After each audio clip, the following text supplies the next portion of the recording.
This week on Stay in the Truck, we're going to preview Week 2 college football. We also have special guest Brady Kannon on the show. So grab you a cold beverage and let's go.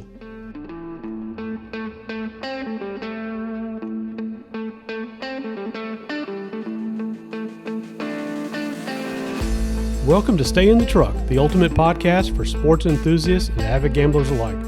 Each week we'll provide you with invaluable insights, analysis, and tips to elevate your game.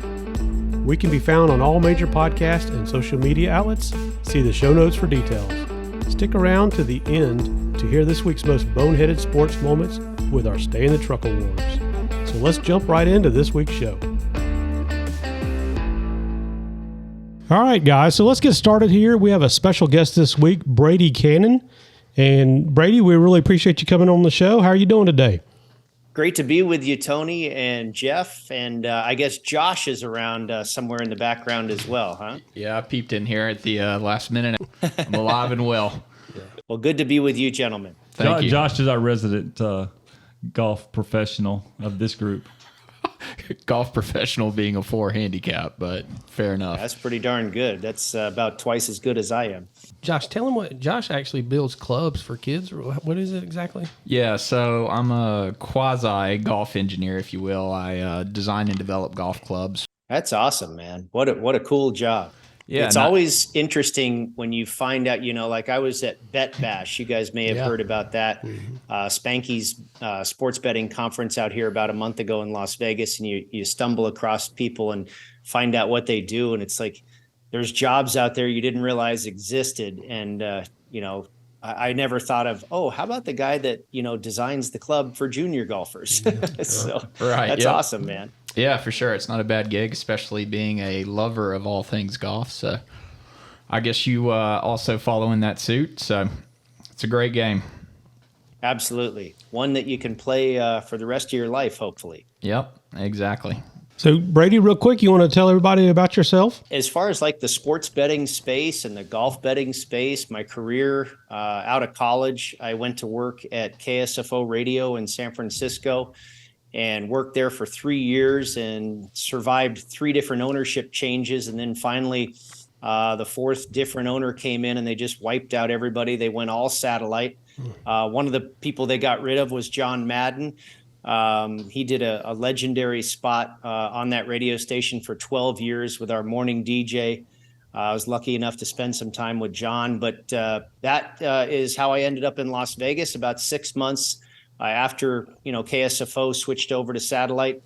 Found a job in Las Vegas with Sports Fan Radio Network. Went to work with some real luminaries in the sports betting industry: Mark Lawrence, Dave Koken, Jim Feist, Dr. Bob Stoll, and I was always a huge sports fan. That's why I wanted to get into the industry, but I was not real familiar with sports betting until I got to Las Vegas. And all those guys that I worked with at Sports Fan really taught me about the game within the game, if you will. And I then got into the golf business. I left Sports Fan Radio Network, did a little bit of radio here and there on the side, but I got into the golf business full time. I was working at a few different courses, and I mentioned I was lucky enough to work with John Madden. I was lucky enough in the golf business to work with Billy Walters. I opened up Desert Pines Golf Club with him and actually just saw him at Bet Bash about a month ago here in Las Vegas when he was inducted into the Circa Sports Betting Hall of Fame. And then I, in year 2000, went to the other side of the counter, so to speak, in the golf business and started making tee times for people that visit Las Vegas. And I've been doing that for 23 years now. I owned my own company for 13 years. And then almost 9 years ago, Tee Times USA, a national tee time company, purchased my company, but they retained me to continue to run Las Vegas for them. And we were talking off air in 2011. I won the Super Contest, which was the last Hilton Super Contest, now the Westgate Super Contest. But that really got me back into the betting space. And, with that came some offers to do some radio shows and stuff like that. And of course, you guys know that eventually became VSiN and now Sports Grid. So, kind of been in the sports betting and broadcasting business and golf business ever since I came to Las Vegas. How would you like to be known as the guy that fired John Madden?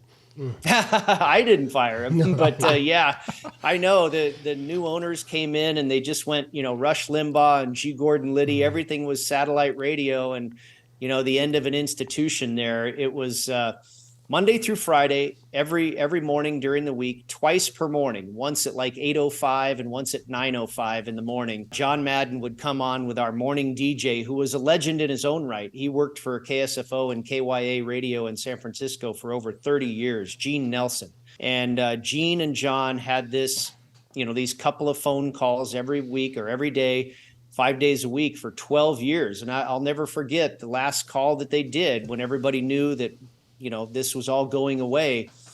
John started crying on the phone and he got choked up and he couldn't say anymore. And he just hung up the phone. And that was the last spot they ever did. And I mean, some of the memories I have is some of the stories they told. The funniest stuff was always when they were not talking about sports, talking about, John's travels in the Madden Cruiser across the country, or Mexican restaurants that John loved, or, he loved to talk about food. And those were some of the greatest conversations that I remember. Yeah, he was just an icon. I mean, I was born in 77, so, in the 90s, just sitting there watching him and, all the Thanksgiving Day games that he did and all the sayings he had, he was just an icon. Yeah. Yeah, he was a real gem of a person. I got to meet him. I was fortunate enough to meet him a few times during my time at KSFO, and just a super nice man, kind of exactly what you saw he was on TV, a big teddy bear, very, very smart, genuine, happy guy who had just a tremendous life. And you're right, some of the sayings I remember, when he was talking with Gene, he's, you can't let out all your hose until you know where the fire is, or he just ain't what he used to was. He had some great stuff. And, I could tell you a bunch of different stories. I will tell you one that maybe is my favorite. Gene was asking him about, I think the World Series was getting ready to start. And Gene was asking him, he said, John, what's that red, white, and blue stuff? They have it around 4th of July. And when you ever have the World Series or the Super Bowl, they hang those red, white, and blue kind of doily looking things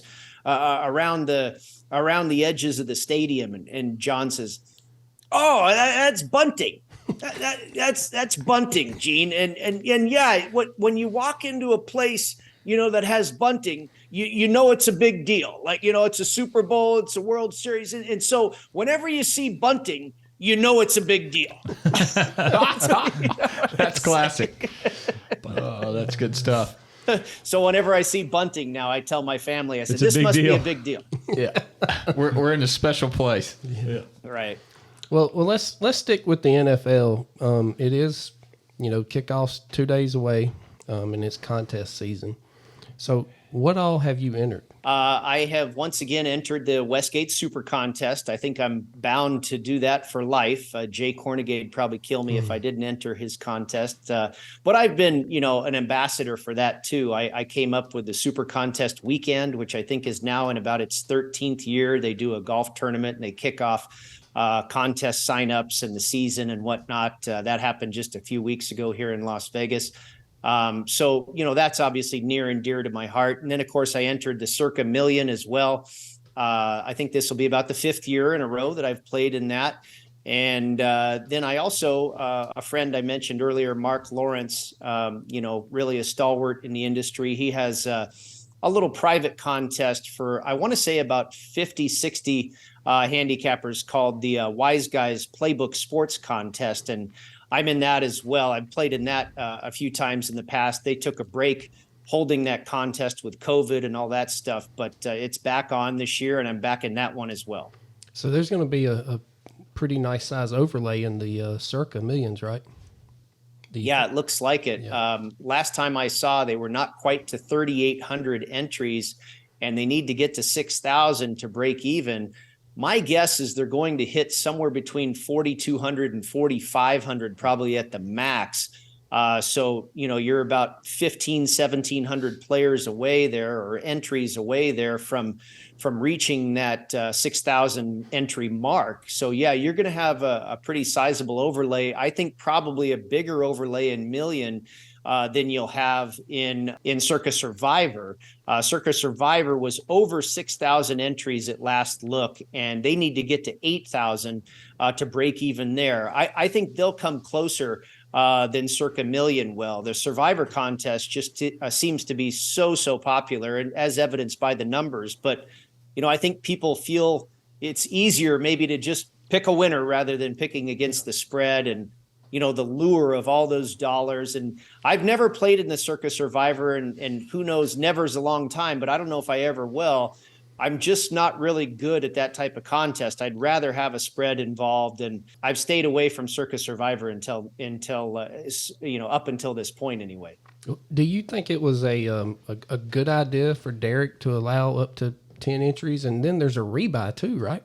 The rebuy, I think, and I haven't read all the rules because, again, I don't play in that contest, but I'm familiar with contests of the past where you could, play that very first Thursday game. And if you lost or whatever, you could rebuy before Sunday, or before Saturday, technically, is the deadline. But you could do something like that. Now, if there's a mid-season, rebuy or something, I'm not familiar with that. Yeah. But you're accurate in getting past that first Thursday if you wanted to buy up. But 10 entries is pretty wild. And I don't know. I haven't talked to Derek about it. Maybe that is in an effort to increase the number of entries and get to that 8,000, get to that 8 million that he's guaranteeing. Maybe that he figured would help the cause, but boy, I tell you, I would have a tough time with 10 entries. It's hard enough to fill out one card. I could understand maybe buying 2 or 3 at the most, but I think it would become very confusing once you got more entries than that in your hand. Yeah, I agree. I mean, I'm in 3, and not the Circus Survivor, but just in the Survivor contest around here, I have 3 entries, and I'm sure I'll forget, what I'm supposed to do. I don't even hardly watch the NFL that much, but like you said, it's some people think it's easier just to pick a winner and not the spread. So you got any insider strategies for what to do with Arizona this year with the Survivor League? Wow. Yeah, you might try and bet against them every week if you can. I would probably, I can't imagine they're playing on Thanksgiving or Christmas. If they were, I'd be saving that one. You guys know, in Circus Survivor, Thanksgiving, the 3 Thanksgiving games and the 3 Christmas games are a separate week.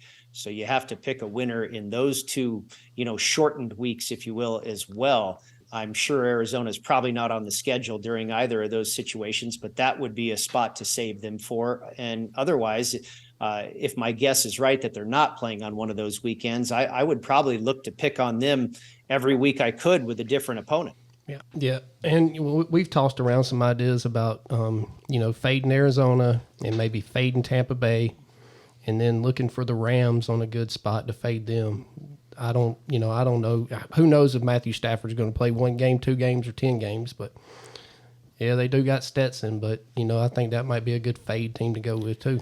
Yeah, I mean, even being a Georgia fan, I think I read where Stetson Bennett had the lowest rated QBR of any quarterback in NFL preseason, so he looked good that 1 game, and then he fluttered right away. Yeah. Well, I tell you, Matthew Stafford is probably a very average quarterback at this point in his career, and I think you can, firmly state that without Cooper Kupp, his favorite target. And it looks like Kupp is going to be out week 1 for sure, and who knows how much longer he'll miss after that. But you talk about fading the Rams in certain spots. Week 1 might be an opportunity with no Cooper Kupp. And it's not oftentimes that a receiver, makes or breaks your opinion. But I think, he is such really the only part of their offense. They don't have a whole lot after Cooper Kupp. And he is so strongly tied to Matthew Stafford, that being, again, his favorite target, that it really puts a halt to their offense, if you will, when he's not in the lineup. I don't think they have much of a running game. Cam Akers, I liked him coming out of Florida State, but he hasn't really done too much. And I think part of the reason is because they have a very weak offensive line. They're just really weak everywhere are the Los Angeles Rams, and they lose Jalen Ramsey this year. So I have them as actually the second worst rated team in my rankings, only ahead of Arizona. Where's Tampa Bay? I want to say Tampa Bay is about the fifth or sixth worst. Houston's down there. Washington's in that neighborhood. The Colts, yeah, absolutely. Anthony, the Colts if they're going to start Anthony Richardson, I can't see. I just have no faith in that guy. I don't have a lot of faith in him, but I think more importantly, he doesn't have Jonathan Taylor for at least a few weeks either. They have a lot of weak spots, not great receivers, an average offensive line. The Colts are absolutely in my bottom five. I want to say Tampa Bay is about the fifth or sixth worst team that I have. So who are your Super Bowl contenders this year? If you were looking to make a good futures on, a good, maybe not the favorite, but who's somebody you would look at as possibly getting there? Yeah, I pretty much eliminate the favorites from that market. San Francisco, Kansas City, Buffalo, Philadelphia. The shortest shot, and I didn't make a bet on them to win the Super Bowl or to win the conference. I did make a bet on them to go over 10 wins this season, and that's the Dallas Cowboys at 12-1. I also think the Dallas Cowboys are a pretty good bet you can make to win that division, the NFC East. I don't think there's such a separation between Philadelphia and Dallas. Philadelphia, the last time I looked, was about minus 130 to win the division, and the Cowboys were plus 180.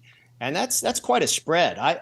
To me, it should be more like plus 110 apiece, something around a pick 'em for my money between those two teams. So I think there's good value on Dallas to win the division. And if you want to take a crack with them to win the Super Bowl or the conference, I don't think that's a bad bet either, because the NFC is so much lighter or an easier path than the AFC. So, if you win the division, if you get to the playoffs, what have you, if you get to the postseason somehow, some way in the NFC, you could very well find yourself in the Super Bowl.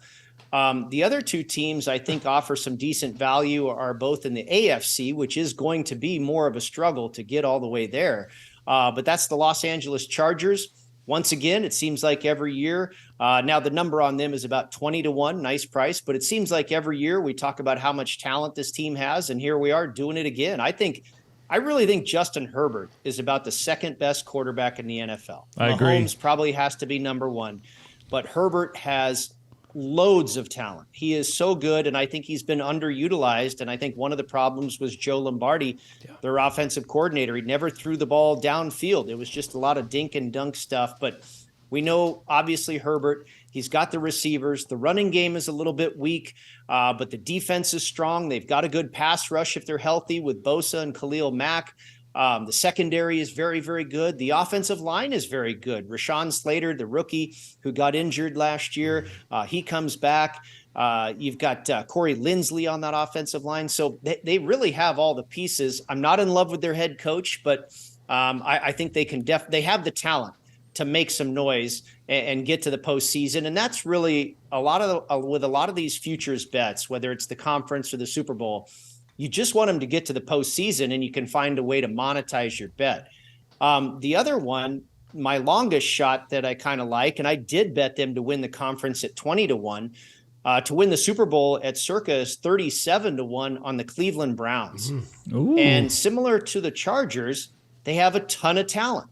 Offensive line is one of the best in football. The running game may be the best in football. The receiving core is solid. Amari Cooper, Donovan Peoples-Jones, Elijah Moore. The secondary is very, very good. The pass rush is great. And now with the addition of Zadarius Smith, head coach, I think, is solid. I don't think he's awful. I think he's probably slightly above average. He won Coach of the Year not too long ago, just a few seasons ago. But I think the $64,000 question is Deshaun Watson. And if Deshaun Watson is anything like he was a few years ago with the Texans, this team could be really, really good. And, Deshaun Watson didn't forget how to play football. He just had a lot of time off. And he got 6 games last year. He's had an off season. He's had a preseason. If he can find that old spark, which isn't that far-fetched, this team ought to be really, really good. Do you like them against Cincinnati? I do. I made that bet. They're a home underdog, a home division dog, which in week one, since 2014, I believe it is, 19-6-1 straight up and 22-4 against the spread. So a good situation there. Cincinnati, you've got Joe Burrow with the calf strain. Is he going to be 100%? I think the Browns have the better offensive line. I think they have the better running game. So I think I actually made the Browns a favorite in this game. So I did bet the Browns catching 2.5 points. You love to have been able to get that 3, but I don't think there was actually a 3 ever up in this game. I think it opened 2.5. I've seen it tick down a little bit, then back up, but we'll probably close. I would say I wouldn't be surprised if there's some 1.5s in the market at close, but I would say we'll probably close at 2. Yeah, I kind of like Cleveland too. And like I said, I don't make a lot of NFL bets. These guys know that, but I'm thinking that might be one I'm going to try to enjoy. I'd be scared to bet anything on Burrow right now. I'm not sure how his health is going to hold up. Even if he tries to come back with this calf thing and it's not 100%, re-injures it again. Like, I just got a bad feeling we're going to see him for 6 or 8 games this year. So, Brady, like when an injury like that happens to Joe Burrow, like how does that affect your ratings for the team? It didn't affect my ratings a whole lot. Like my the power ratings that I start the season with, I didn't adjust anything for Joe Burrow. I figure he's a top 4 quarterback in the league, certainly top 5. But for game 1 in handicapping week 1, I did take that into account a little bit. And I think he's probably going to be okay. Last season he had that late appendectomy surgery, and I think that definitely affected him. I went against him in week 1 for a winner last year against the Steelers. I went against him in week 2 against the Cowboys. They lost that game outright. So these Bengals, I don't know if it's just the Bengals in general or the fact that they were coming off of a Super Bowl loss. They got off to a slow start, and now for the second year in a row, Joe Burrow is a little bit banged up. I have a feeling he's healthier this year than he was last year, but so it didn't affect my overall rating there, Jeff, as far as, what I think this team can be throughout the season. But in week 1, I think it's a factor, and who knows, we'll see. Maybe it'll be a factor in week 2 and maybe 3 as well. Has the line slid up or down with Burrow injured? I think it did. It's pretty much been at 2.5 all summer long. And I think when that word first came out that this guy might still be dealing with that calf, we saw it kind of pop down. And then I think we got reports that it wasn't that bad and it kind of popped back up. But I think, like Jeff and I are talking about, I think you're just going to eventually get some wise guys on the Cleveland Browns to take this line down, not necessarily because of the Burrow calf factor. I think that's kind of a minor blip in the handicap, maybe something noteworthy, but we'll see how noteworthy it is. But I think the overriding factor is people just thinking the Browns, are closer to a pick'em, if not a favorite in this game. Yeah, so we're coming off the Utah-Florida game last week, and we watched the line fluctuate, almost 7 points with the news of Cam Rising going back and forth. So I was just kind of curious in the NFL if it fluctuates at that big of a change versus college. It will, for sure. You see Aaron Rodgers go out, you see Josh Allen go out, and you'll see that line move, depending on who the quarterback is, 4, 6, 8 points. It's also an interesting factor from a bookmaking standpoint. When they take into account how much that quarterback not playing is worth, it has a lot to do with the backup quarterback. How good is the backup? How good is his replacement? So, you have a guy like Aaron Rodgers who's going to be replaced by Zach Wilson. Zach Wilson has obviously played in the NFL before. He's played at a high level in college. That may not be as big a drop-off in the eyes of the odds makers as somebody like, Arizona, where you're going from Kyler Murray or Colt McCoy to Josh Dobbs or Clayton Tune. So the backup quarterback has a lot to do with how many points that's worth as well. You got any more picks for week 1? Let's see. So I like Cleveland. I also like the New York Jets. Speaking of Aaron Rodgers and Zach Wilson, they're also a home division dog. And I mentioned the stats there on home division dogs in week 1. I think it's a good spot to start the season when, everybody's fired up. You're not worn out. You're healthy. And that's a good spot for these home dogs. I think that trend makes sense. I think the Jets are a very good team. I think, there's been a lot said about their offensive line, but I think they have gotten better through camp. And I think if they remain healthy, which they did not last year, I think they'll be a solid unit. They've got a great running game. I think the receiving core is solid. Randall Cobb, Alan Lazard, and then you've got an all-pro in Garrett Wilson. Tremendous defense. I think you've got a top 5 defense in the league here. Great pass rush. So, I mean, they have all the tools as well. Now, we know Buffalo does too. But with Buffalo, for me, obviously they're on the road and it's opening night in the NFL. And there's going to be, that crowd will be on fire in favor of the New York Jets. But I wonder if the Buffalo Bills can sustain what they have done for the last 3 seasons. They've won that division convincingly for 3 years in a row now. And are they going to be able to maintain that pace, especially now in a division that is all of a sudden a lot more competitive? Miami's a good team. We spoke about the Jets, and I honestly think New England is actually being a little bit undervalued. I don't think New England's going to win the division or be great, but you could have every team in that division finish over 500. So it's not necessarily a fade of Buffalo, but I think it might look that way to the common fan because they're going to be much harder pressed to stay atop that AFC East perch. I think about the last game Buffalo played when Cincinnati just totally dominated them. And that was the last we saw Josh Allen. And then, of course, you get questions with the receiver out there. What's his name?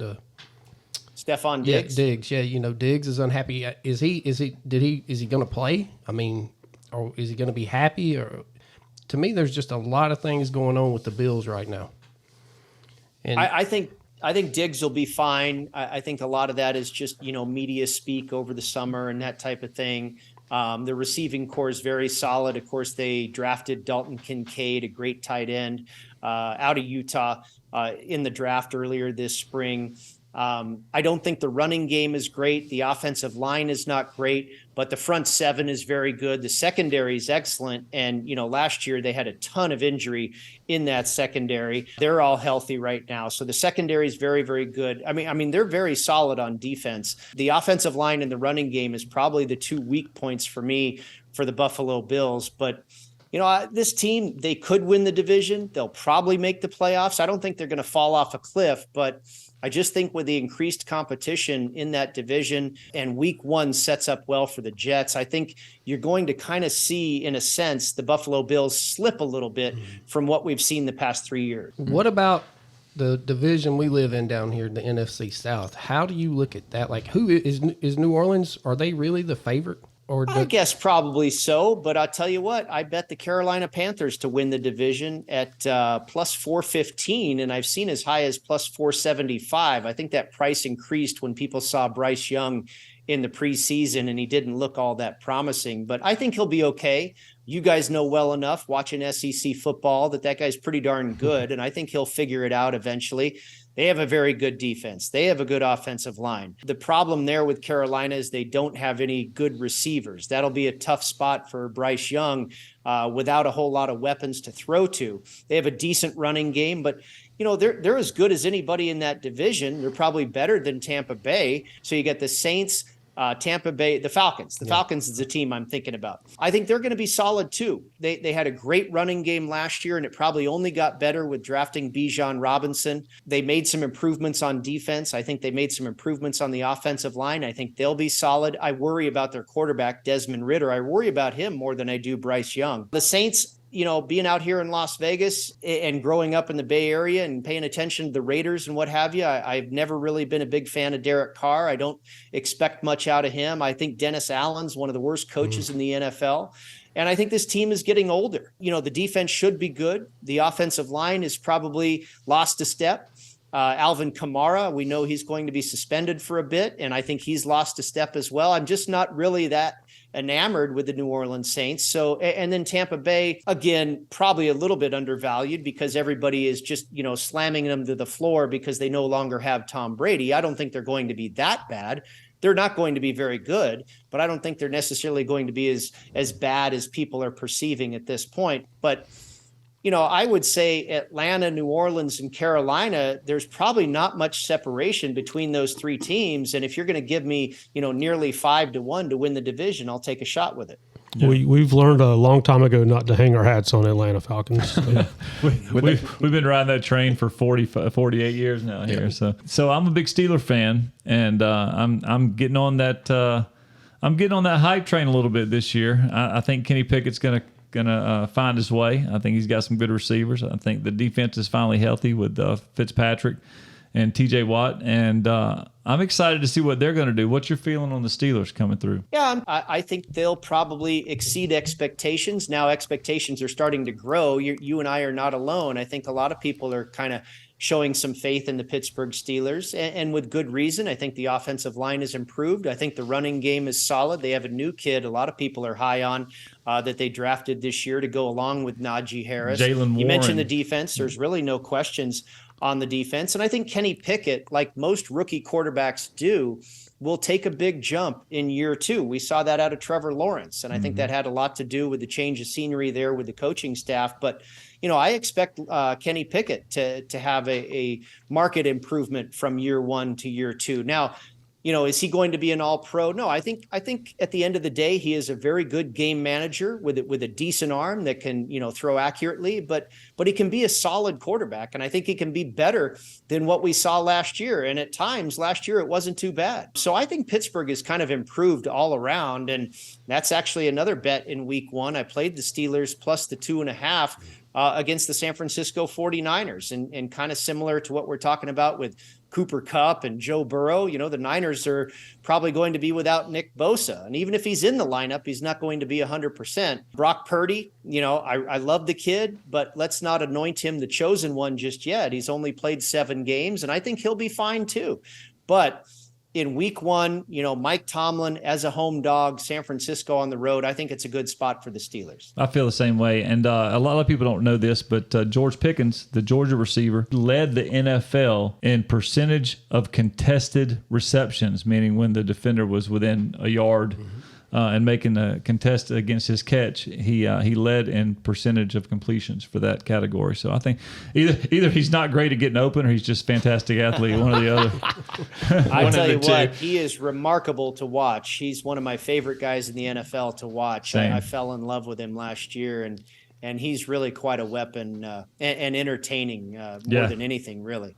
Yeah. You mentioned the Jets. Did you take a ticket on them for the Super Bowl? I bet them at 10-1 to win the AFC. Okay. And I don't like to make the Super Bowl bet. I like to kind of scale it back one step prior to that and make a conference bet, because, again, what I'm trying to do is get my team to the postseason, maybe win a game or so, and then give myself an opportunity to hedge and possibly even middle the bet where, if your team that you have a ticket on is an underdog, you can play the money line on the other team and possibly win both. So, obviously I want to pick a team that I think has a chance, but more so I want to pick a team that I think is a good bet to make the playoffs and give myself a chance to turn a profit. Awesome advice. Yeah. All right, so moving on to the college football side of it. When we had Carl Johnson on last week, I asked him what his thoughts were with these new rules as far as the clock only stopping at 2 minutes before the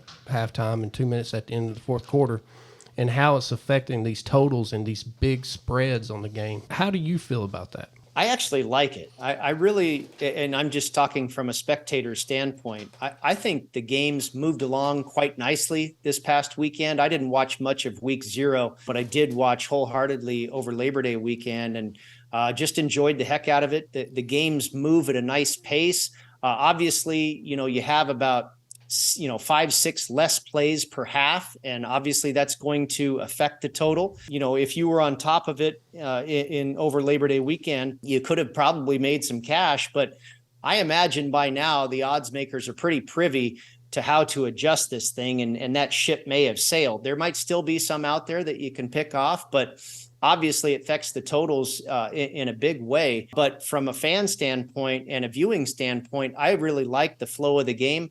And I love the fact that they cut it off for the final 2 minutes of each half and go back to the old way of stopping the clock after a first down. I think it you get that really good game flow. Things move a little quicker. We all know and love college football, but we also know, boy, some of these games can really drag on.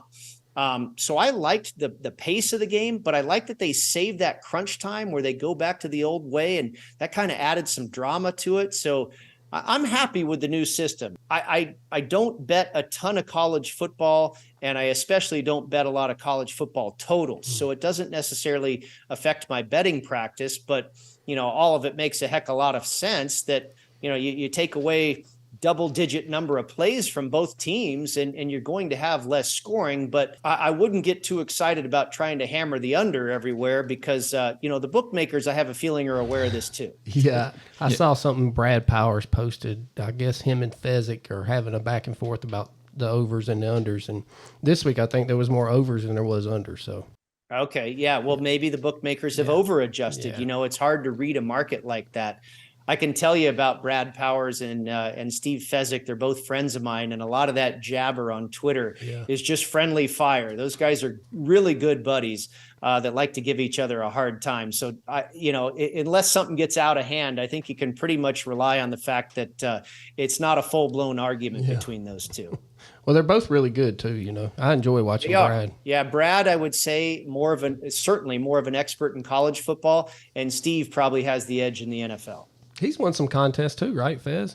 Back-to-back super contest winner. Yes, before I won it, a few years before I did. So we talked about Florida briefly, and your son was down there. And what do you think the whole problem is? Is it that Dan Mullen left Napier with nothing, or they just let the kids get out of the state down there? What do you think's going on? I think it's a rebuild process.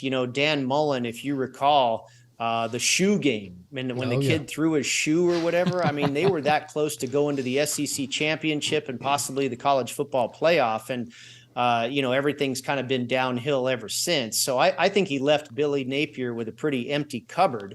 I think Napier's done a very good job recruiting, probably better than Mullen did. But I think you have to give Napier obviously this season, and then I would say at least 2 more years. I think you gotta give him at least 4 total years to kind of build his roster and his program and his style. I don't think Napier's a bad coach. I know some people that I respect that don't think he's a great in-game coach. I haven't necessarily seen that play out just yet. I thought there were times against Utah where his offense looked very good, and then there was other times where they looked very unprepared. It was inconsistent, I think. But I think they showed signs that they, even despite the lack of talent, they still have a lot of athletes on that roster. But there were times where they looked pretty good. So I think there are signs that you can point to that say, hey, we're building towards something, but it's going to take a while. And I hope he sticks around, because if they get impatient and let him go, we're just going to have to start from scratch all over again. I think the guy's proven that he knows what he's doing. We know about his recruiting for sure.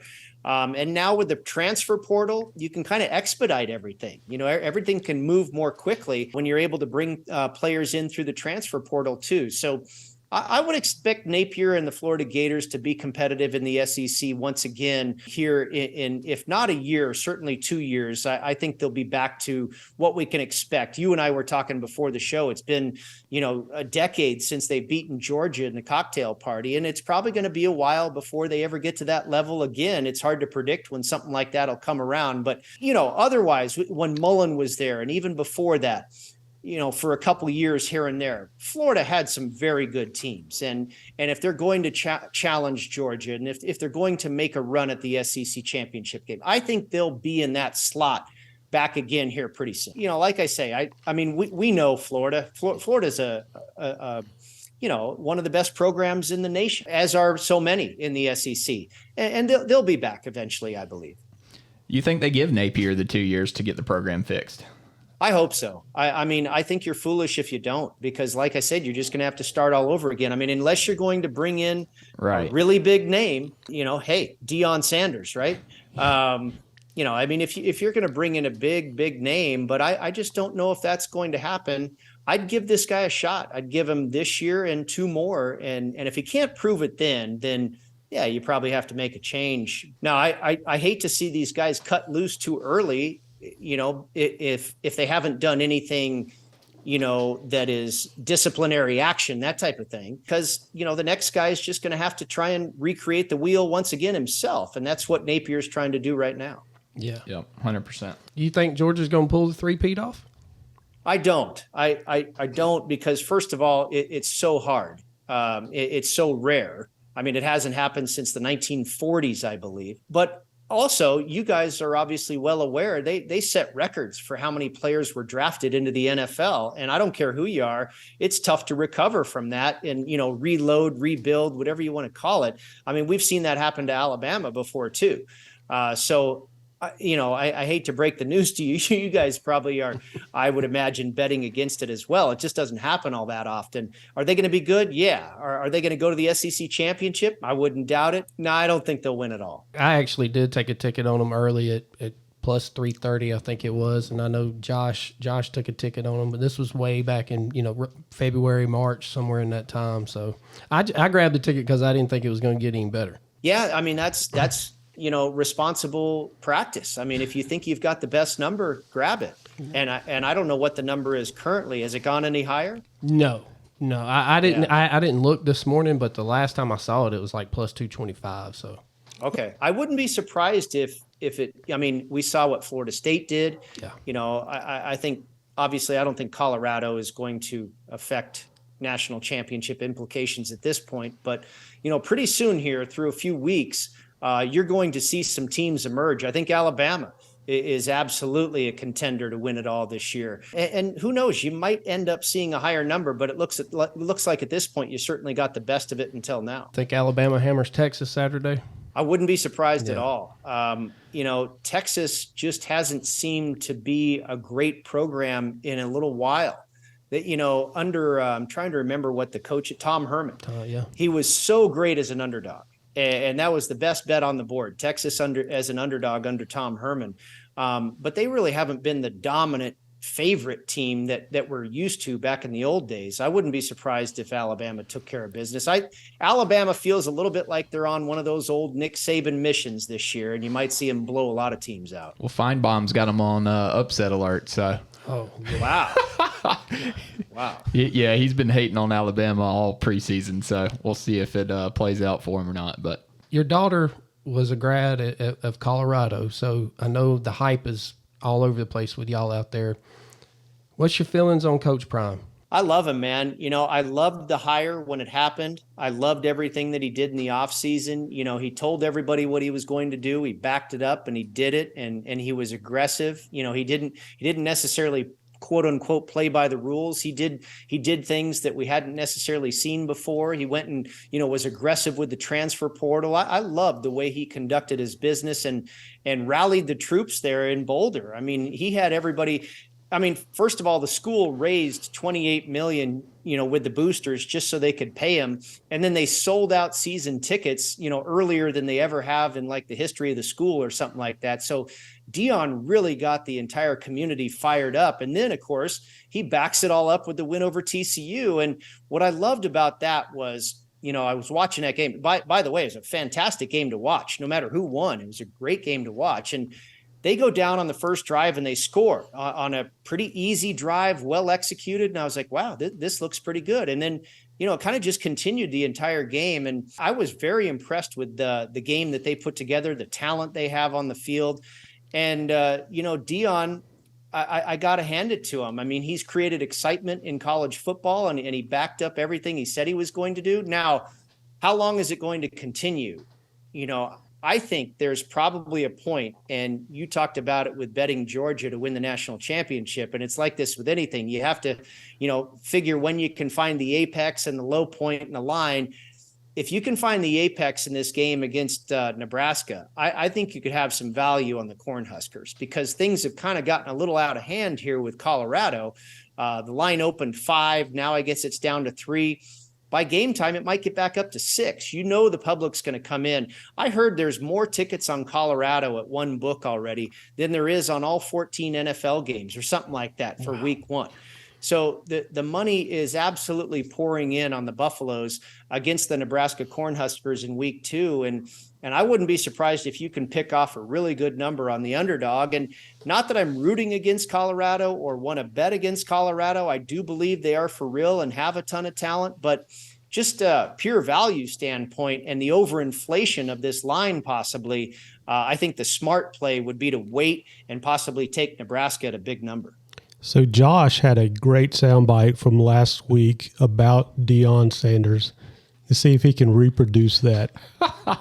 Well, you know Deion saying, if you look good, you feel good. If you feel good, you play good. And if you play good, you get paid good. Yeah. Well, all of that has been true for him so far. Yeah, and, for sure. the thing is with Deion, too, he's not only motivated to back up his talk with how he can walk, but, he's looking for another job. He's not going to spend the rest of his life at Colorado. I figure probably 3 years at the most, and he wants to go off to bigger and better things.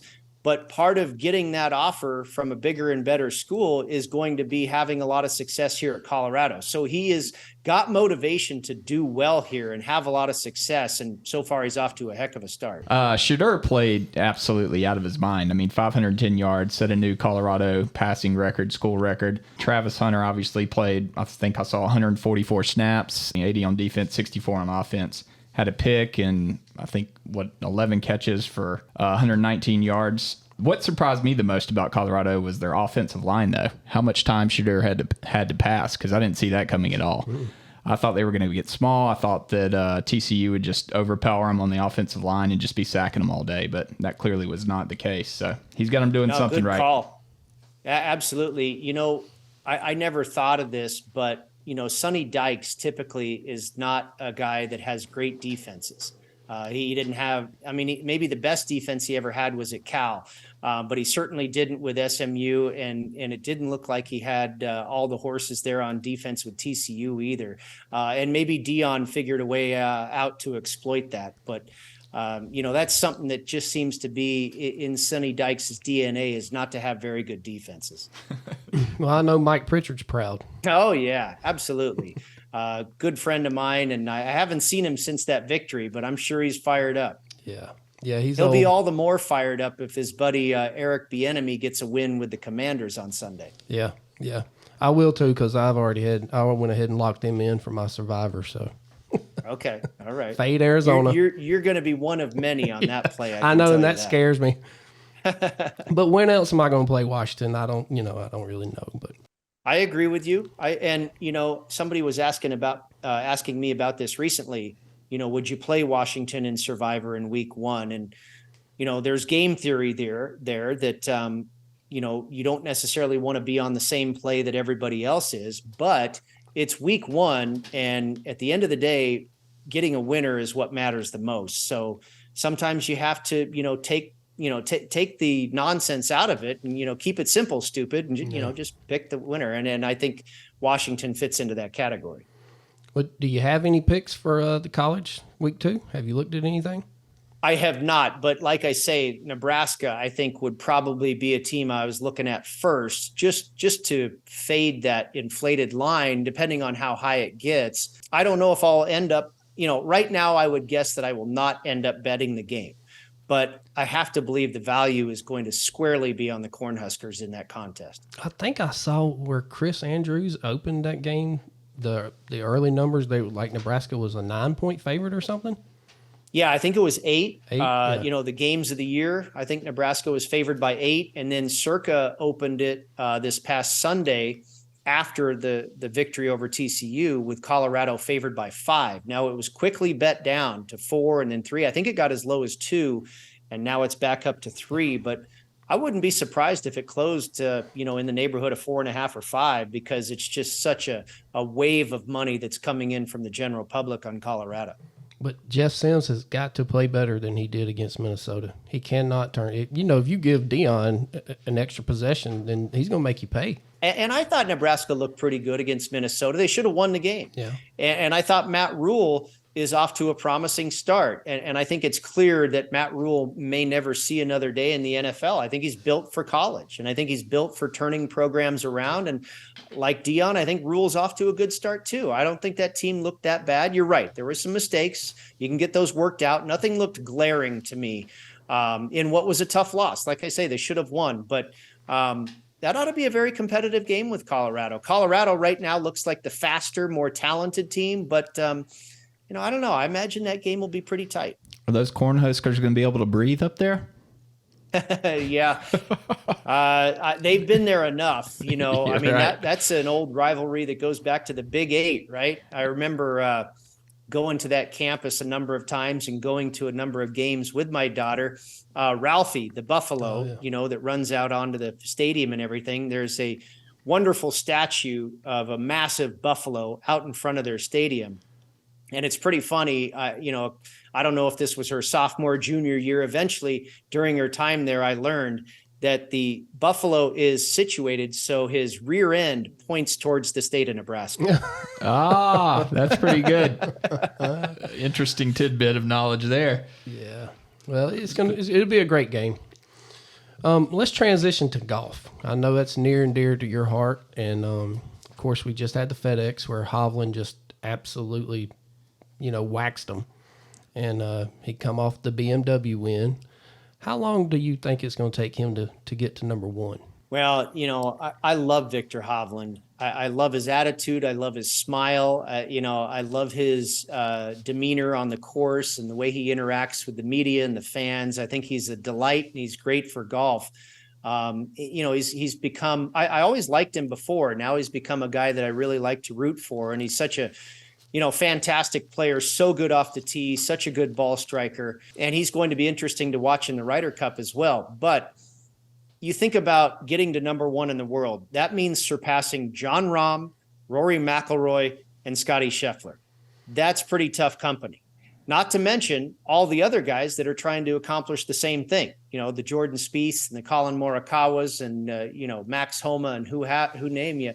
But I don't know if he's going to ascend to number one in the world anytime soon. I could see him winning a major next year, and that would certainly help the cause. But, to get past that big three and to also ward off everybody that's behind him right now, that's going to be a really big task. I think there probably is. I know there is more success in the future for Victor Hovland, but how much better can he really become than he was, the past few weeks? And can you say that is he better than Scheffler? Is he better than McIlroy? I'm sure this guy's going to have a brilliant career, but I don't know how much time he'll spend at number one in the world. The way the state of the game is right now, he's obviously a top 5 player in the world. I don't know if he's number one, and I don't know if we'll see that for a while. Well, if Scottie Scheffler could putt, would he be the next Tiger? Boy, I tell you. His ball striking in 2022, 2023 was absolutely Tiger-esque, and that's no joking around. It truly was. It's odd what happened to his putting. He won the Masters. You have to be a pretty good putter to win that, and it's like it kind of came around all of a sudden early this past summer. Maybe after the Masters, late April, around May or something, the Memorial. He lost like 8 strokes to the field putting in that tournament and still finished third. I mean, that's just remarkable. But we talked about Victor Hovland. Victor Hovland used to be an awful chipper, the short little pitch shots from around the green. For all the star players, he was the worst. And he figured it out how to fix it. He went with his coach. He got work done and he made it happen. Scottie Scheffler is going to do the same thing. We saw it with Rory McIlroy. Rory McIlroy, still is probably not a great putter, never has been a great putter, but he's improved with working with Brad Faxon and working with Dave Stockton. And I'm sure Scottie's going to do the same type of thing. That's the only thing that's missing from his game right now. And he'll fix it before too long. It'll be interesting to see what he does at the Ryder Cup. I don't know if you can fix it that quickly. Look at Lucas Glover. This guy for his whole career was an awful putter. And all of a sudden, about 5-6 months ago, it turned around. He won a couple golf tournaments, and he's got it figured out. He went to the long putter, and he's one of the better putters in the game right now. So I have no doubt Scotty will figure it out. The other thing, Jeff, is putting is the most volatile statistic. So, if Scotty Scheffler wasn't a great ball striker, or he wasn't an accurate driver of the golf ball, or he wasn't a great scrambler, those areas are harder to fix. That's like trying to create a skill level that's been with you since childhood. Putting is hot and cold all the time and can go different directions any given day, any given week, any given month. So I think it's probably the easiest of all the skill sets to get better at. Yeah. Well, I know he's going to be hard to handle next year regardless. It's going to be hard to bet against him. So Yeah, I mean, we took a look at the stats last week, and I think he was first in strokes gained off the tee, first in strokes gained into the green, and like eighth in strokes gained around the green. But then putting, he was 150th or some odd number way down the list in strokes gained putting. So once he gets and still that figured, finished top 5. right, exactly, and just still had a insane. hell of a season. Right. Yeah. Yeah, the guy's incredible. He'll get it figured out. I agree. the Ryder Cup, it's coming up. So how do you handicap that? Because I wouldn't assume you would lay 140 on USA. Well, I tell you what, first of all, I don't handicap the Ryder Cup too much. I think it's a very difficult event to bet. It's a great event to watch, and celebrate with the country and the camaraderie of the guys. And I also think it's equally fun to watch Europe and their camaraderie. And, I don't really like to choose sides too much. I am not dead set on rooting for the U.S. I just really like to see the competition and two entities representing their countries. I think it's a great event, but it's very difficult to bet. I kind of relate it to the Zurich Classic of New Orleans, where you have teams of two compete against each other. Now, head-to-head matchups, one-on-one matchups that the odds maker creates in a week-to-week golf tournament, those are about the best bets you can make in a golf tournament. But once you add another player to that competition, where it's now 2-on-2, that just throws everything out of whack. You've got different skill sets. You've got different formats, alternate shot and best ball. And it's just so hard to try and, put a quantitative number on that type of situation. And so you've got that for the first couple days at the Ryder Cup.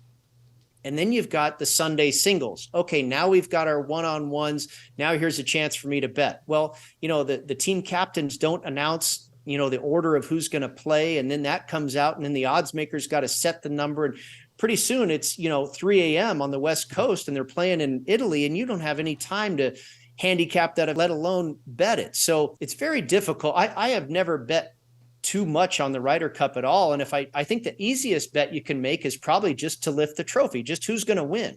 Because the matchups, like I say, the 2-on-2s are really squirrely, and there's not a whole lot of time to figure out the one-on-ones. So just who's going to win is probably the easiest bet to make. And I'd love to have 2-to-1 on Europe in my pocket right now. You could have gotten that not too long ago, but the price has since come down. I've seen as low as -130 on the US. And I'll tell you what, that might be the value side at this point, but I'm probably going to stay away. If I had a bet on Europe at 2-to-1, which I could have gotten just a couple of months ago, great. But otherwise, I'll probably stay away and just enjoy the event. Like I say, you guys know, even the match play, okay, the Dell match play they play in Texas at Austin Country Club, that's a tough one to bet, and that's over 5 days. And this is kind of almost a condensed form of that, which makes it even more difficult. So not one that I'm going to get too heavily involved betting wise, if at all. Well, looking at these teams, were you satisfied with the captain's picks the U.S. ended up getting? Like Brooks Koepka, do you feel like that he should be on the team? I do. I really like the pick of Koepka. I think he absolutely deserves it. The guy won a major championship, and he's a very competitive guy. And no, I like him on the team for sure. The one I had 2 question marks really. Sam Burns has not been in good form. I don't really understand why they chose him. I guess there's maybe that camaraderie with Scotty Scheffler, and they think that could make a good pairing, and it might. But I didn't like the form he was in coming in, and Justin Thomas. I don't think he deserves it either. Now you go on past history, major championships, what he's done at the Ryder Cup. Yeah, okay. I'm not blind to what's going on here, but he had an awful season by his standards. And I would have awarded Keegan Bradley or Lucas Glover. Who, Bradley, I think, is a very good match play type player, drives the ball very straight, great ball striker. He's done well in these types of formats before. I think he's a great camaraderie guy. And Lucas Glover, just a great story. And, outside of Victor Hovland, probably the hottest player in the world the last couple of months. So I was kind of, ashamed that those guys didn't find their way onto the team. And I felt, because of their current form, I felt it was, they were kind of wronged by Sam Burns and Justin Thomas. Not by those guys, by Zach Johnson, but the selections of those guys. Yeah. And then on the European side, you've got Shane Lowry, who a lot of people felt, should have been a space taken by Adrian Moronk. And it's kind of the same argument, the hot hand versus the history. And, I love Shane Lowry. I think he's a wonderful player. I love watching him play. I love his short game. I love his ability to play in the wind, but he hasn't had a good year. So I think it's hard to pick. Just when you're handicapping a week-to-week golf tournament on the PGA Tour, you don't necessarily want to pick a guy who's in bad form. And Zach Johnson and Luke Donald have picked a couple guys that are in bad form. I was kind of curious about that. Well, if he would have left Brooks Koepka off, I would have been real curious about that. There would have been riots in the streets. Clearly a political move, and I think we've kind of gotten past that a little bit with the news of a merger, if and when it'll happen. But I'm glad he didn't let that get in the way and took Brooks. Yeah. It's still a little bit of a popularity contest, it seems. Well, I agree with you. It seemed like Lucas Glover and most certainly Keegan Bradley were the 1-2 that got left off and replaced by Sam Burns and Justin Thomas when they didn't really deserve it. Yeah, you can say, well, just, earn your way onto the automatic qualifiers. Right. Yeah. Okay, fine, I get that. But, I think these guys proved that they earned a captain's pick as well. And it's tough to just select guys on reputation. I've seen that in the past. I remember years ago when I can't remember who the captain was, but they selected Curtis Strange because Curtis Strange was that bulldog and that grinder and that feisty Ryder Cup player. And he went out there and laid an egg because, he was kind of past his prime. And again, he was selected on reputation rather than current form. I hope it doesn't happen. I don't want to see anybody fall on their face, but I wouldn't be surprised. Well, looking ahead to the majors in 2024, is there any futures that you've already dabbled into? I have not. The Masters is on the board forever. So, it's not uncommon for me to look at that board now and then and, pluck off a few outrights. And then by the time you get to April, next thing you know, you've got 10 futures on the darn thing. But I try to avoid that because I don't like to have that many outrights on a golf tournament. But I'll tell you, one bet I will automatically make for the Masters is if I see Jordan Spieth at 25-1 or higher. And I did that last year. Obviously, it didn't work, but Jordan Spieth at 25-1 or better to win the Masters, I think is an automatic bet because that guy is, if there was ever a horse for the course, he is one of the greatest at Augusta National.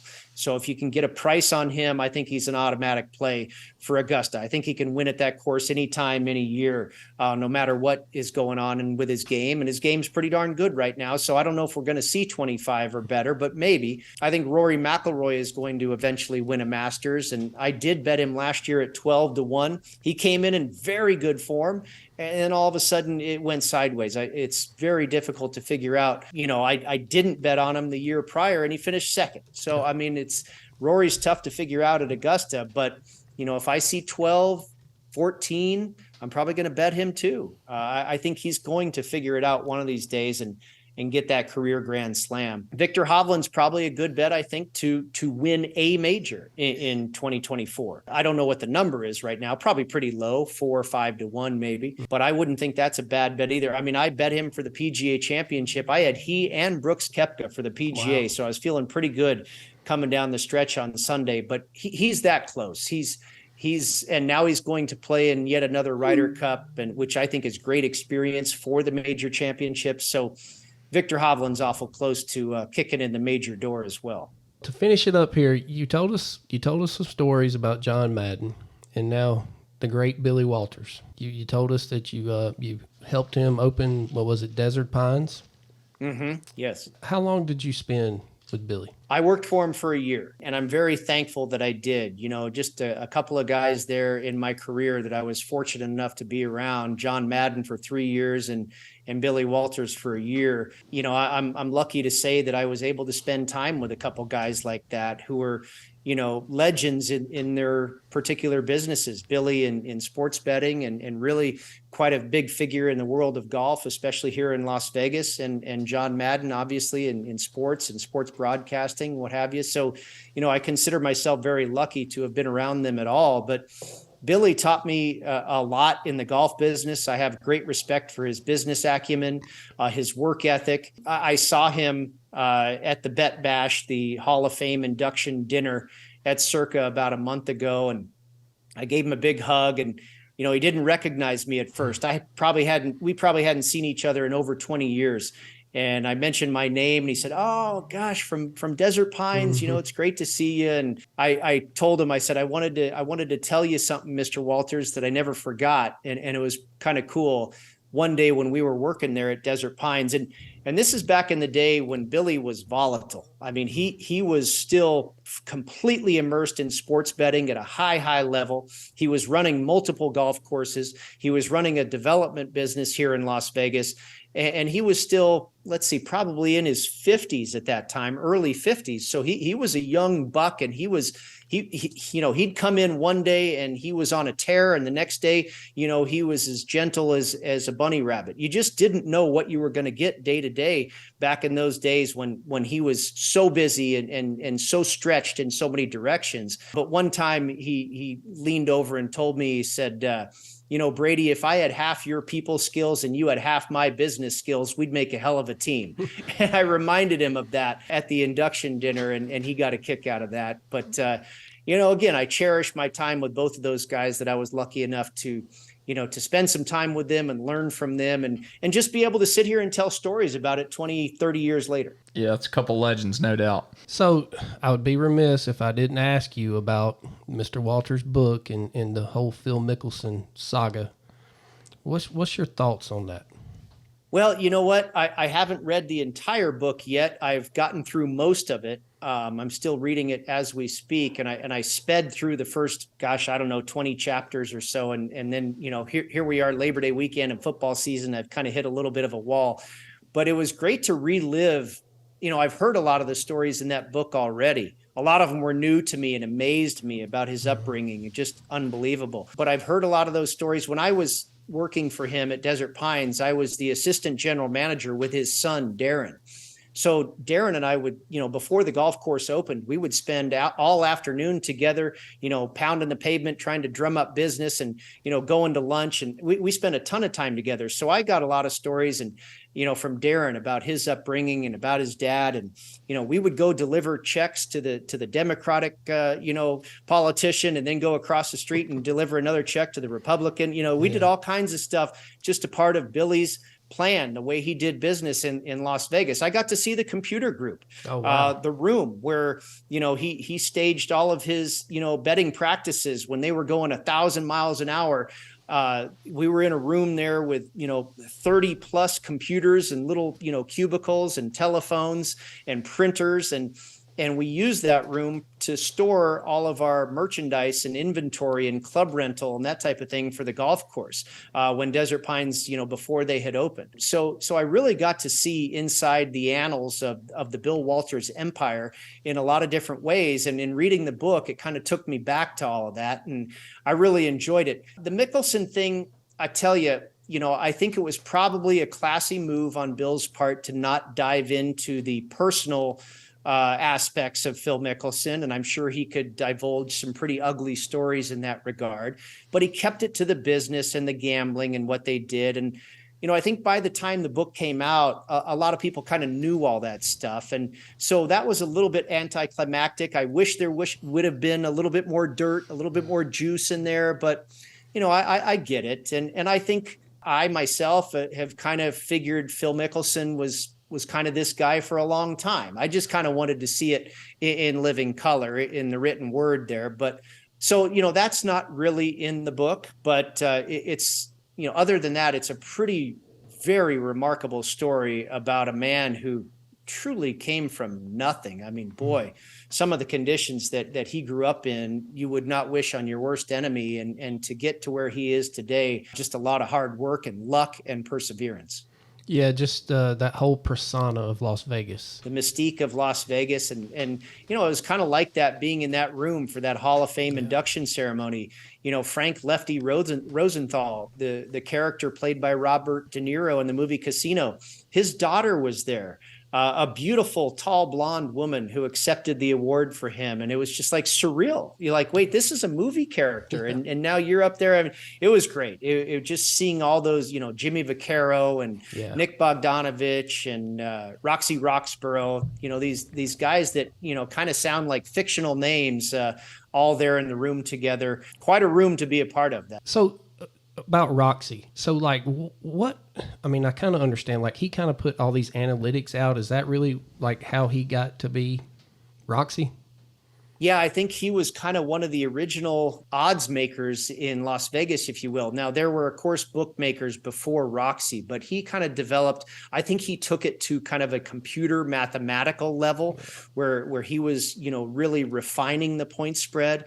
And, I think Roxy, along with Chris Andrews, were a couple of the guys that were responsible for inventing the teaser, the teaser card and stuff like that. Jimmy Vaccaro, I think he might have been at the Golden Nugget, invented like season win totals. He had a guy from Texas come up to him and, I think Jimmy Johnson had just taken over the Cowboys. And he said, how many games do you think the Cowboys are going to win? And he said, well, make me a bet, Jimmy, whatever. And I think Jimmy set the number at 4 or 4.5 or whatever it was. And thus the season win total bet was born. But Roxy, I think, was kind of the numbers guy behind a lot of the odds making. And, he hired a friend of mine and a famous bettor, Rufus Peabody, and brought him into the whole numbers analytics side of things. Kenny White was a part of that as well. The Las Vegas sports consultants. I think Roxy was kind of the head of that effort. And I can't speak 100% accurately. I don't know the entire evolution of it perfectly, but I think that's the general gist of it. Pretty awesome stuff. Man, we cannot thank you enough for the time you spent with us tonight. You have just given us a wealth of knowledge about all kinds of stuff. Well, thank you guys, man. It was fun talking about it. And, I appreciate it. Anytime you want to do it again. And I would actually like to come there in person because from what I understand, you guys start sharing cocktails and stuff. So I don't want to be left out of that part of the deal next time. I got to go on video here with you. Before we let you go, tell our listeners how they can find you. I appear 5 days a week on Sports Grid, which is on YouTube TV, DirecTV, Amazon Prime. It's also on Sirius XM channel 159. Of course, the PGA Tour is in a little bit of a hiatus right now, but they'll be back up and running here shortly. And I write articles for the PGA Tour, their golf bet division, all geared towards betting. And then you can follow me on Twitter at Las Vegas Golfer. You can pretty much find everything I'm doing there. I'm typically announcing something that's going on or a show that I'm going to be on or what have you via my Twitter feed. So at Las Vegas Golfer will keep you up to date with just about everything. And we were talking before the show about the Heat Strokes podcast, the golf podcast I did this past summer.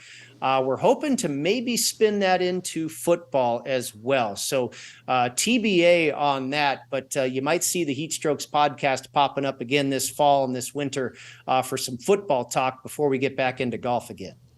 Awesome. Nice. That's awesome. Good stuff. We will be right back. Wow, Jeff, what a week. Week 1 of college football did not disappoint. We had some really good teams that showed out like they normally do, and then we had some what we thought were really good teams that just did not show up. Yeah, and the emergence of Coach Prime made his appearance, so things are heating up. And, this is for all of us college football lovers and all, this is like Christmas, Christmas in August and September. We had a lot of great games. Thursday night with Florida, Utah. Friday night we had great games. Saturday did not disappoint. Monday night's game. Yeah, disappointed for anybody that was a Clemson fan. And anybody that had tickets on Clemson you can just burn them. I cannot get over. And you know what? Nothing changed. They didn't change anything. So watching that game, whenever he bobbled the catch for the punt return, I thought that was going to be the momentum shift to get Clemson back in the game. But Duke recovered, and they just kept doing what they were doing in the first quarter. Yeah, and if they didn't recover down there by the goal line, Clemson might not have scored at all. Think about that. I mean, they could have got shut out by Duke. I mean, you are talking, there's always upsets or whatever, but this one, especially for the ACC. Now, good for them that FSU rolled on LSU, because if FSU would have got beat, then you would have heard the same narrative about, the ACC. They can't do this, they can't do that. So they do have something with FSU, but Clemson's in serious trouble. Florida State looked really, really good the other night. They seemed solid. Every aspect seemed pretty solid to me. They defeated LSU 45-24. They outscored them 31-7 in the second half. LSU got in on a late touchdown in the fourth quarter, else they would have been shut out in the second half.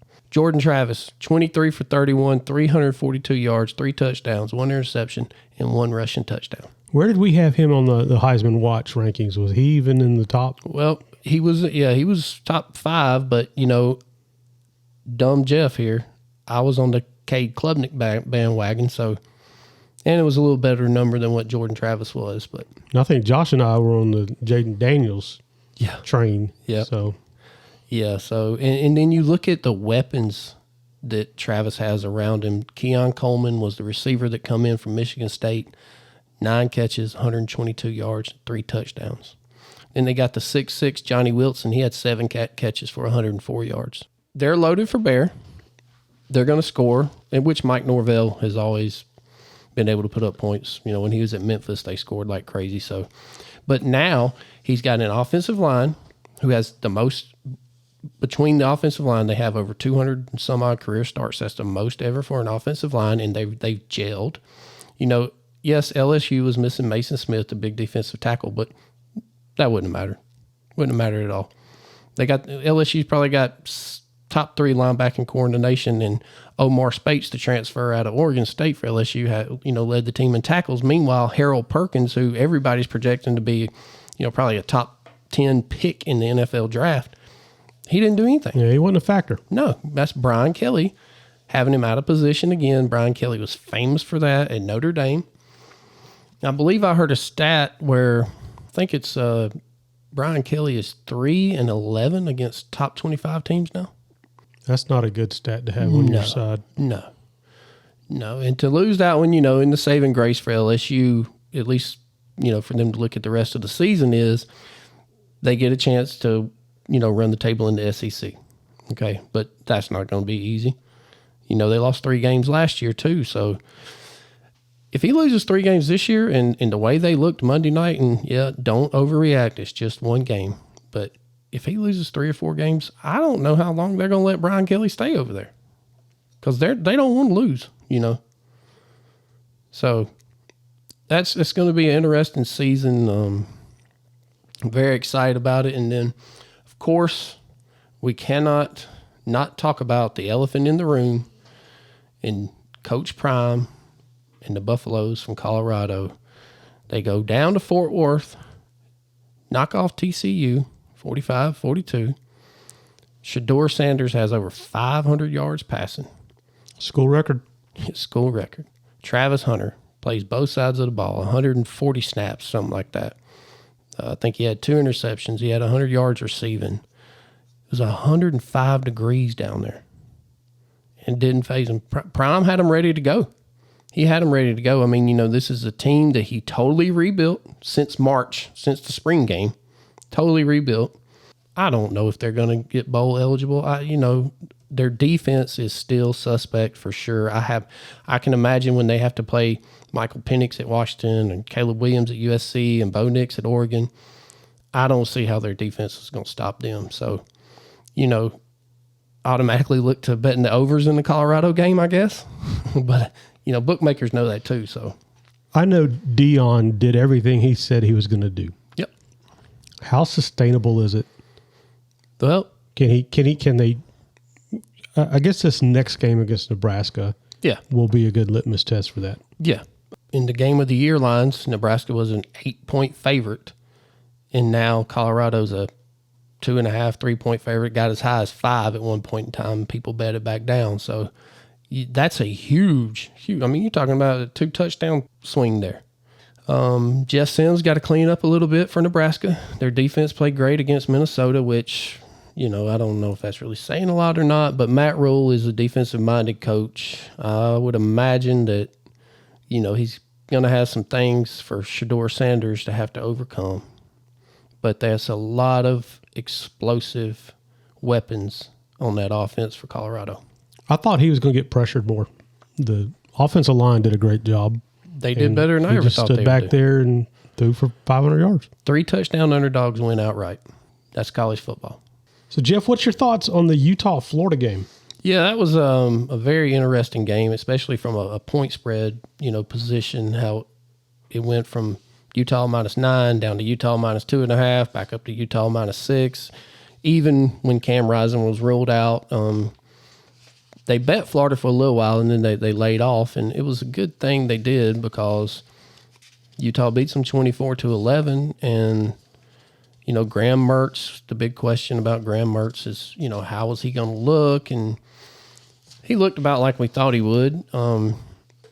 He throws 1 touchdown, 1 interception. He did have 333 yards in the air, so. And then the backs for Florida, which everybody was, really high on, Trevor Etienne and Montrell Johnson Jr., even Eugene Wilson got in. But listen, they held Florida to a team rushing total of 13 yards. That's insane. Kyle Winningham, that's what he does. His lines. Kyle Winningham said earlier this summer that there was no doubt in his mind he would put his offensive line and defensive line up against anybody's offensive line and defensive line. Now, he didn't outright name Georgia or Bama or anything like that, but that's the message he was sending. And when you hold Florida to 13 yards rushing, I think they got more penalty yards than they did rushing yards. So. It was absolutely it's hard for Florida and how they get back up, and they still have a whole SEC season that they have to play. So Utah looked really good without their star quarterback. And, of course, they got some teams coming up that they're going to have to deal with. But, again, just like last year, when they played USC, they beat them. When they played Oregon, things like that, they're going to get to face them again this year. But that defense, that changes the whole scheme of everything. Florida's offense, at several times they looked really good. For the most part, though, they looked very unprepared to me. They didn't look like a team, whether you got your best players on the field or not, they just looked like they were not ready to go. They had 9 penalties. How many of them were like on third down conversions? Oh, yeah. That just cost them. Yeah. Yeah, and they had all season to get ready for this game. Now, the hurricane made them shift, leave a day early, go to Dallas, practice in Dallas, then fly out of Dallas game morning and go to Utah. That doesn't fix fundamentals, That doesn't fix what happened, for sure. So, there's a lot of questions that Coach Napier is going to have to answer and a lot of problems that he's going to have to fix, And if he doesn't, well, I know Chris thought they were going to win 9 games, but they're not going to win 6 games. Well, what happens when Cam Rising comes back? Because both those quarterbacks for Utah looked very good, and they both kind of, brought their stock up. It's Cam's job, no doubt about it. Okay, but if you're a Utah fan, you have to feel good about the future. You have to feel good about the future. Cam didn't have his tight end. He didn't play. Keefe. When he comes back, that's another weapon. Their running backs. They look good. They had 105 yards rushing. It's nothing to really write home about, but, they had 7 or 8 different players that ran the ball. So Winningham has built a team fundamentally from, the trenches out. And he has a quarterback that's capable of, they won the Pac-12 last year. I think they won it the year before. I think they beat Oregon the year before. So he knows how to win. And I tell you what's really sad, though. All this talent out there in the West, all the talent in the Pac-12, you look at all the quarterbacks. How could they not secure a TV contract? And it's over after this year. I mean, that is insane because watching their games, it's fun to watch those games. It's just poor mismanagement all around. Yeah. So Pac-12 will be no longer here come January. So rip. Rip. Speaking of rip, let's go ahead and jump into the review of week 1 picks. And I was not doing very good. It started off great. I had the UConn Huskies at plus 14.5. North Carolina State was able to beat them 24-14, so that was a cover. Then Friday, I thought I was going to be slick and take the Miami, Ohio Redhawks plus 17.5 over the U Hurricanes. They got drilled 38-3. And I did not expect that. I looked at the Miami, Ohio, just defensively. They had 9 starters back on defense. They had Brett Galbert was back quarterbacking. And the Hurricanes were 6-16 ATS as a double-digit favorite and 5-15 against the spread in their last 20. Yeah, their quarterback did not put his money where his mouth is when he was talking about who the real Miami was. Yeah, stay in the truck. Stay in the truck. So Miami looked good, and we'll see. Miami's got a big game this week. Texas A&M's coming down there to get them. So we'll see. We'll see how good they are, because if you've listened to the podcast, I'm on that Texas A&M train. So I think Texas A&M's laying, I think it's 4.5. And I actually bet this total down from like 59 down to like 54. So I'm not a big Miami fan. I hope Texas takes it to them. Yeah, well. So my I laid a couple of goose eggs. So I had South Carolina at the plus 2.5, and North Carolina changed that real quick. It's 31-17. They covered the spread for sure. The under was they hit the under on 63.5, but wow, that South Carolina's offensive line. I mean, just like we talked about in our SEC preview, that's where the questions were. Their offensive line and their defense didn't do anything either, but their offensive line, how are they going to stop Georgia? I mean, there's no way. There's no way. I mean, you guys heard during the preview, I was pretty high on South Carolina. I thought they were going to do pretty good this year. And well, season's still young. I think Kentucky's going to drum them now. I think Kentucky will definitely control the line of scrimmage for sure. But how about Drake May and North Carolina, man? He's for real. Wow. He's for real. And Gene Chizik, I hats off. Even though we're talking about how bad the offensive line was for South Carolina, and I got on the ACC preview and I, just pounded how bad I thought Gene Chizik was and how bad UNC's defense has been since he's been there. But he had the magic working Saturday night.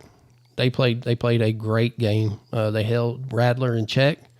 Not that he has a lot of weapons that he can really, go to, but they shut him down, and they'll probably beat Clemson too. So, when they tangle with FSU, that's going to be a great game. So I had 2 other picks. I had a great week 1, 0-3. So I had taken Florida, and Utah completely destroyed that. And then I also had LSU, and we all know how that one worked out. Yeah, yep. But you wasn't the only one. I mean, I went for the week. I was 4-6. Like I said, I hit UConn, lost Miami, Ohio. I had TCU, got beat in that one. I had the under in Auburn and UMass, and Auburn rolled 59 up on them. The total in the game was 52.5. Auburn covered that by themselves. Really wasn't even close. Real quick, tell me what your thoughts on Auburn after seeing the first game. It's really, they didn't improve. I'll put it like that. They hurt Pumachan, the quarterback for UMass. He got hurt in the first quarter, and he played, but he was definitely hampered. Our defense, man, I'm not sold on our defense. We look light, really. We look light, and we're going to Cal Berkeley Saturday night. We don't play till 10:30. And we're playing a team that just scored, I think, 56 points on North Texas. And they run the stretch. They try to hit the outside corners, which is why UMass was a great warm-up game, because they run pretty much the same kind of offense. So if we hold Cal to 14 points, I feel a lot better. We're a touchdown favorite, and I wouldn't play that with your money. I don't know. Look, Hugh Freeze he can coach big games. He beat Saban. He went undefeated at Liberty. Not that there was necessarily any big games up there, but he can get a team ready to go. But if you don't have the dudes to go do the job, and I'm not sure we do. Now, listen, our defensive backs are solid. They are great. But that don't really matter when the team's running all over you. So I think that's definitely what Wilcox will have dialed up for his Cal Bears. I'm not going to touch that game. I say that, but they don't play till 10:30 Saturday night, so You'll be sitting there drinking a beer. yeah, I might have to change my mind. I won't bet against them, I can tell you that. But, so I lost the total in the Auburn game, and then I went with under again in Washington State and Colorado State, and the under was 54.5, and Washington State beat them 50-24. Colorado State was like a big hot pick by all these, pros. They were all over Colorado State and was not even close. Cam Ward for Washington State had a great game. I mean, he can sling it. He's another one of the Pac-12 quarterbacks, So then I went ahead and I took the over in the South Carolina and North Carolina game. Lost that, obviously. Looked good at halftime, but then South Carolina decided they wasn't going to play no more. And then I split on the Sunday night game. I had LSU, lost that, but I had the over 55.5. So, not a good week with those, but I did have two blowout of the weeks. I had Oklahoma minus 36 over Arkansas State. They won 73-0. And I had Western Kentucky over South Florida. Western Kentucky was laying 11.5, and they won 41-24. If you got in on the blowout of the weeks, congratulations. I'm going to try to give one of those a week. Just so happened last week there was two of them I liked, and the Oklahoma was a no-doubter. I mean, it was like 35-0 when the second quarter started. I mean, it was, not even in jeopardy one bit. Well, let's jump right into these upcoming games this week. All right, well, we're going to start Saturday at 12 o'clock on ABC. The Fighting Irish, they're going down to play North Carolina State. Notre Dame's laying 70, and the total's 50.5. I'm going to go ahead and lay the 7 with Notre Dame. NC State gave up 160 yards rushing last week to UConn. UConn averaged 6.5 yards per rush. We know that Notre Dame will pound the ball, and I think that run game will lead to the passing game opening up, and I think Notre Dame wins by double digits. I think Sam Hartman's going to have a big game, and I'm just not sure the NC State really has the guys on defense to really compete with Notre Dame. And, we really don't know a lot about Notre Dame's defense. They pretty much shut Navy down, and that team they played last week. Yeah, I was really hoping this game would at least give them a match so we can kind of see what we're dealing with. Yeah, I just don't think it's going to happen this time.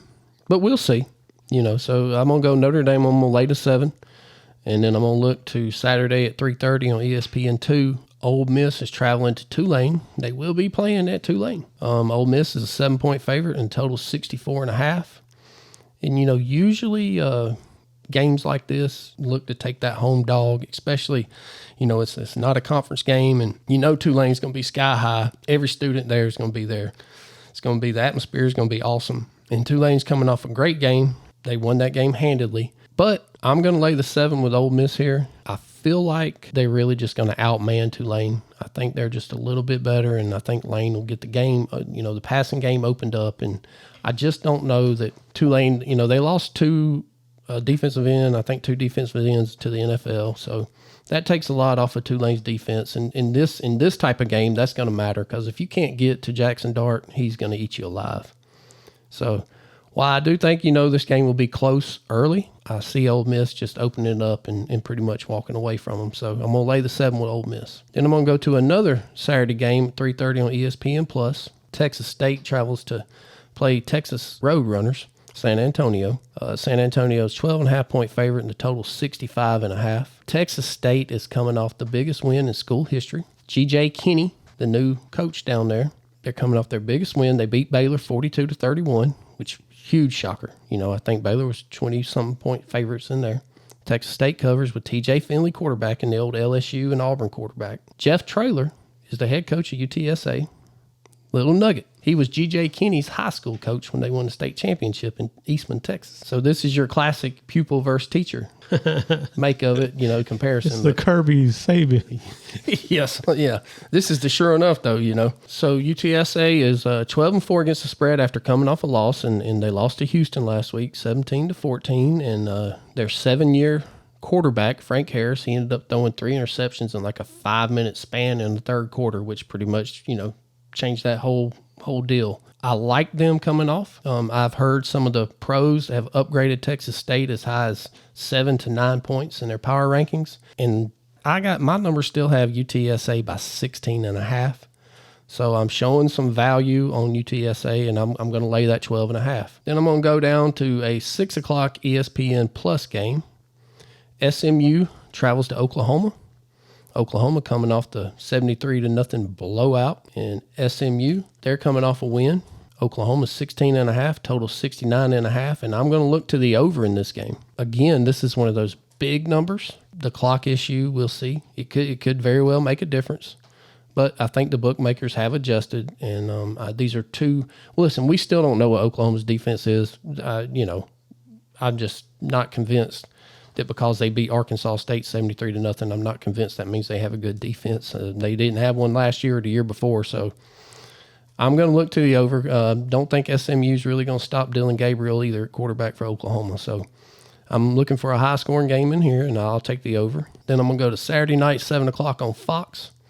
Oregon travels to Lubbock, Texas to take on Texas Tech Red Raiders. And Oregon put up some points. Yeah, Portland State, right? Now, here's what I do know about this Oregon team. I do know Bo Nix. I know good Bo Nix, and I know bad Bo Nix. When Bo Nix played at Auburn, he was good Bo Nix. Anytime he left Jordan-Hare, he was bad Bo Nix. Well, last year at Oregon, he lost on the road 2 or 3 times. When he's playing in Eugene, he's good Bo Nix. When he leaves, he's bad Bo Nix. Well, now they get to go down here to Texas Tech where nobody likes to go play. Nobody. And they're actually laying 7 points, total 66.5. Texas Tech lost a game last week with self-inflicted wounds. Turnovers, they went to Laramie to play Wyoming, and they got upset. So I look for them, look for Coach Wells to have them focused, and I'm going to take the 7 points with the Texas Tech Raiders. And then my blowout of the week goes Saturday, 5 o'clock on the Pac-12 network for most of America doesn't even have. Tulsa travels to Washington. Washington's laying 34.5, and the total's 64.5. Taking Washington. I'm laying 34.5. I look for Michael Penix to have 500 yards, 5 touchdowns.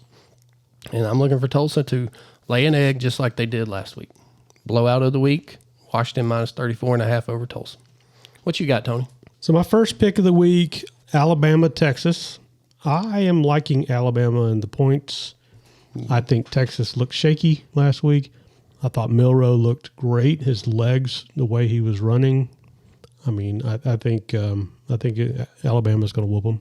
Well, if they get out to an early lead, it's going to be interesting to see how Texas can respond. Yeah, because Quinn Ewers, he did look shaky last week. He had an okay game. But if he gets down to this Alabama team and it looks like Saban's on one of his missions again, it could be, hey, this could be blowout city. I can't be like Fonbaum and put him on upset alert. I just don't think that's going to happen. So I would be with you on that. I would lay the 7 if I was going to play it. I got to see Texas, man. I got to see him step up and do something. All right. My next pick I'm high on, University of Central Florida versus Boise State. We talked about UCF being kind of unknown on, how they're going to adjust. And I think they showed up last week. So I like them at minus 3.5. Yeah, Gus had him rolling pretty good last week. It was kind of shaky there early, and then the whole thing about Central Florida to me is they have experience on both sides of the football. They have multi-seniors on the defensive side of the ball, and John Reese Plumlee is an experienced quarterback, out of Ole Miss to Central Florida, and Gus knows how to coach. Now, he does Gus things, but I like that pick. All right, so my third pick of the week, I know Alabama took it to MTSU, but I thought Middle Tennessee, at least in the first half, their defense looked good. They were moving the ball good. I kind of like MTSU over Missouri in the points. I think it's like plus 21. So I think Missouri's going to beat them. I just don't think they're going to cover that. Yeah, you just think about Missouri, man. They never get out big on anybody. That's what cost them in a lot of them games too. They just can't break away from people. And Lovick, the big receiver, he's now a Bulldog, so that takes a weapon away from from Cook over there, the quarterback. So I don't trust Missouri, and I definitely wouldn't trust them to lay no 21 points, you know.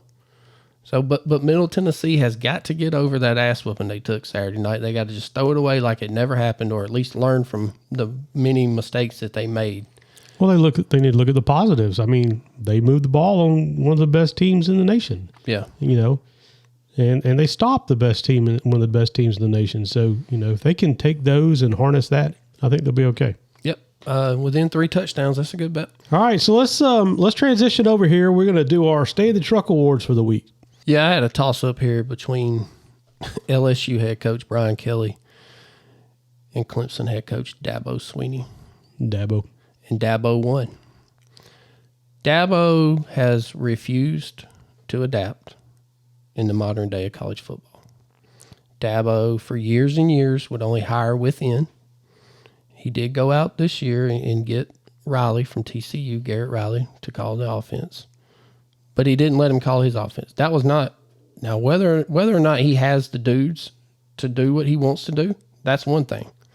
But it's the same offense that they've run when Taj Boyd was there, Trevor Lawrence, Deshaun Watson. It's the same dink and duck.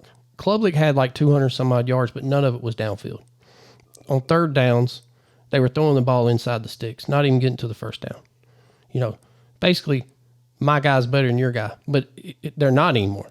They're not. They don't have elite receivers. And Dabo has he's just refused to adapt, and he's getting left behind. He's probably coached himself out of the Alabama job. Whether or not they really wanted him when Saban goes, I don't have any idea. I've heard back and forth about that, but he's probably coached himself. He might be coaching himself out of Clemson. You know, he has a trust the program, he says. Well, the program's broke, brother. The program is broke. So, in 2 weeks, the Noles come a-calling to Death Valley. That's that September 23rd, everybody. I hope y'all highlighted that. Must-see TV. Must-see TV from the Sportsbook at the Beau Rivage, hosted by Carl Johnson at Jick Jack Johnson. When the Noles come a-calling and they lay 100 on Clemson, then we are going to have some sure enough problems. So, to all you Clemson fans, God bless you. Dabo Swinney, stay in the truck. Stay in the truck. So for my Stay in the Truck Award this week, I'm going to tell y'all a little story. So Tim Tebow played quarterback for the University of Florida from 06 to 09, won the Heisman in 07. Key contributors for 06 and 09 BCS championship wins, and he won the MVP 2009 BCS game. He was drafted first round, 25th pick NFL in 2010. So it would make sense that the number 15 of Tim Tebow would be sacred to the University of Florida program and fans, just like the number 34 is sacred to the UGA fans and to the Auburn fans. Guess what? Both those programs have retired that jersey number 34. Since Tim Tebow wore the number 15 at Florida, 5 offensive players and several defensive players have wore the number 15. So let me ask you Florida fans.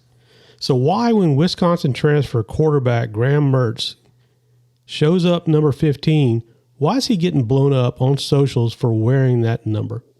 He's been number 5 for his previous 4 seasons at Wisconsin. He did wear number 15 in high school, but his explanation was the University of Florida program assigned that number to him.